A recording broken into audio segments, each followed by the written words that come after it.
Howdy YouTube, Darlington Farm here. Well, I am back from a job. I guess I'm not going to say where it was, but anyway, back from a job at a pharmaceutical plant. I'll put some pictures and video in here for you to see.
Alright, so as you saw there, I was on the very top of a spray dryer, which basically they grind up the product there, spray it in there, and then it goes out, and then there's hot air circulating in there, and it comes down. By the time it is at the bottom of the dryer there, it is a powder.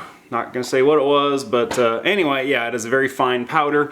Gets into everything, and gets up your nose, gets on your clothes. Fortunately, it's non-toxic, but anyway, it was just kind of nasty. Sucky thing about that job is basically all I had to do was put that manhole in and put some ferrules in there for some ball valves. The only catch was that it was all 10 stories in the air, and there's no elevator, so basically everything had to get packed up 10 stories. You trip a circuit breaker or a GFI, and you got to go down 10 stories to reset it. So that part was not fun. And it really kind of got me thinking about my setup here and how I can kind of pare down. I have duplicates of a lot of things because I ended up having to carry all this crap up 10 stories. I did end up just running air hoses up 10 stories there for my argon, so I didn't have to carry a bottle up, but I did end up carrying up my welder in a case and 2 cases of tools. So I'm trying to go through here and try to pare things down. And also I kind of figured I would talk about basically if you're starting out and you want to get into welding, start a welding business. I get a lot of emails about that, or rather personal messages there, and kind of my thoughts here. So we're going to go through stuff. Basically at this point all I really use is my little MaxStar 161. You could get a 150 for about the same price, but if you're buying stuff, just go ahead and I'd splurge and get the 161. I like actually having the display. Switch all your crap over to just using quick disconnect air hoses. That was the best thing I have done. If you need a hose or need to go a little farther from the bottle, just borrow one if you're in a plant or something like that, and I just have that stuck on there. So that's basically what I carry in this box. I usually just carry a ground. I have been carrying a bigger ground, but just for that job I took it out of there just because I didn't want to carry it up the stairs. And I generally carry a couple pairs of TIG gloves. And then my kit, I tend to be the one that kind of does not just pipe, but like all the little odds and ends and crap like that. So I carry a bunch of different gas lenses and things like that. Usually that is in the same case as my welder.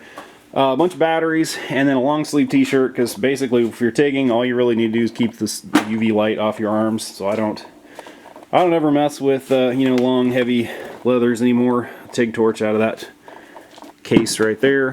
And I've been not taking my portaband along lately and just rolling with this setup here. This is the ground, so basically you just loop it over your stainless, because you have to make absolutely sure you don't get any burn marks or Mars or anything on there, because that will get kicked back.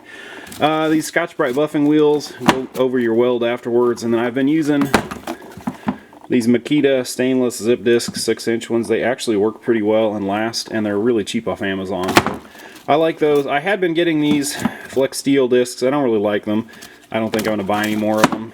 And then I've been running Makita flap wheels there. But so what I have is basically just my variable speed Makita grinder here, die grinder, cordless one there, cordless angle grinder there, and then a drill. And then I keep some rock wheels in addition to flap wheels, just if I have to put in like that manhole there. And then I've got a bag that has carbide burrs for the grinder, or carbide burrs, and just the little flap wheels right here for the die grinder. And really, push comes to shove, that and some extension cords is really, well, I guess a regulator here, I forgot to mention that. Dual flow regulator, although I work with a couple people occasionally that just use a single one with a Y on it. I like the double one here. And I probably wouldn't have bought it. These guys are about 300 bucks. I ended up getting that at an industrial surplus place for like 150. So I don't know that I would necessarily buy that over using the Y one. And then I will keep, actually in that same case usually, a 17 torch and a number 9 torch. If you're pipe welding on the sanitary tubing here, it is 65 thousandths wall. So you can get away with just running a smaller air-cooled torch here, and then I bend the head back so you can walk the cup easier. And then I've been running a number 6 cup lately. I was running a number 8, but the guy I'm working with is giving me shit over running a big cup, and I actually have noticed that my welds are looking a little better since I switched to the number 8 there. And then this case here, I usually keep in a ratchet strap, my extension cords, and just kind of extra crap. Oh, in this case, I guess I have the heavier, or the longer ground. I got a set of purge plugs. I guess I should show those. I don't think those are still in the truck, but if I need to purge something weird, you can use masking tape or painter's tape here. And then this guy here. And then you just connect that in there, tape it in real good. And then to have your vent hole for your purge there, I just use a piece of 3/32 tungsten, stab it at the top of the deal there, and then just roll with that. And then about 25 CFH. Oh, and also I made myself, out of some leftover parts, a, see if I can pick it up here, tungsten holder. This is just some fittings, and I keep spare tungstens in there. And I made myself a little belt loop on it, or pocket clip loop on it there. And then I keep a bunch of sharpened tungstens in there, because yeah, I'm real good at dirtying tungstens there, and I can sharpen them on a grinder, but they always turn out a little nicer if I just actually do a batch of them at once. I really like sharpening them all at once on my belt grinder here. This just does an amazing job. Better than I could do with a hand grinder. And anyway, yeah. One other thing, if you are doing this and not working as a sub, you're probably going to need a way to cut pipe, and these guys are it. These are from Tech South. I hate dealing with Tech South. They kind of suck. They sent an order that I made to them of saw blades to the wrong address, and then wanted me to go track them down, which kind of irritates me. But anyway, yeah, so these are saw blocks. What these do, these clamp on the pipe like that, and then they have a slot in them, a thick slot. See if I can focus here. a thick slot. Alright, come on, focus camera. Thick slot and a thin slot. The thin slot is for using your portaband to cut the pipe. Thick slot is for just using a Sawzall blade. You do have to use the thin kerf Sawzall blades to cut those, but they do work very well. It takes about one saw blade per cut, so these are kind of expensive to use, or one Sawzall blade rather. Anyway, yeah, so these work great, especially if you're in a tight area, but this kit is not cheap. So if you can get a job working as a sub and not have to buy some of this stuff, that would be what I would recommend. So basically, if you're just getting your foot in the door, kind of like I did this summer, I started off just running with my Multimatic over here, TIG gloves, a pipe tri-stand, a couple of pipe stands, and really that's about it. I started off with this guy because I already had it. I just plugged a TIG torch into it, which this thing lets you do lift arc TIG. And I talked to them about bringing my Dynasty along, and they said, why are you bringing all that? Basically, all you need is a lift arc rig. And so I started off with this guy, and it works very well. I mainly just bought the little Max Star over here because it was a lot smaller, and if you're traveling a lot, it's really important to have, light, small setup. And now basically that's all I do is traveling. I'm trying to find some local customers, but anyway, I digress. So yeah, you got to find a way to cut the pipe. You can do it with this.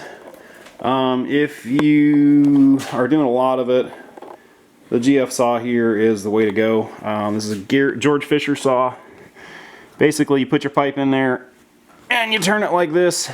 And this little saw blade here slices and dices it, and is a very cheap way to cut pipe. These saw blades for this are about 30 bucks. They last for a very long time, and this gives you a nice clean cut. Alright, I kind of got off on a tangent there. Basically, if you're interested in getting into welding as a career, if you're interested in working for yourself, everything or most of the stuff you see on YouTube here is about, having the big welding truck, having the, SA200 or the diesel engine drive, and really there's a lot more out there than that. I am able to charge a little bit more doing this type work than I did for using my big engine drive and all that other stuff. This cost me a hell of a lot less, and it cost me a hell of a lot less to maintain. And I'll do a video on it here, but I bought an older Honda Pilot with a bad transmission to haul this stuff around in. So basically, I'm not running a big diesel truck that is a big maintenance hog. I'm just running a Honda that gets like 28 miles to the gallon. And sometimes I can even get away with throwing this in my Civic that gets like 40 miles to the gallon.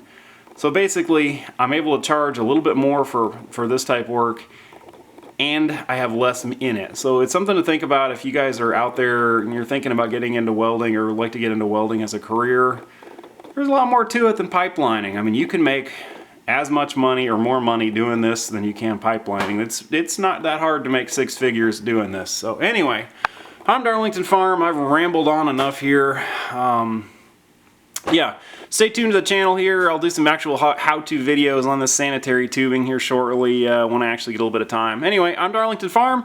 Thanks for watching. Please don't forget to click that subscribe button, and thanks again.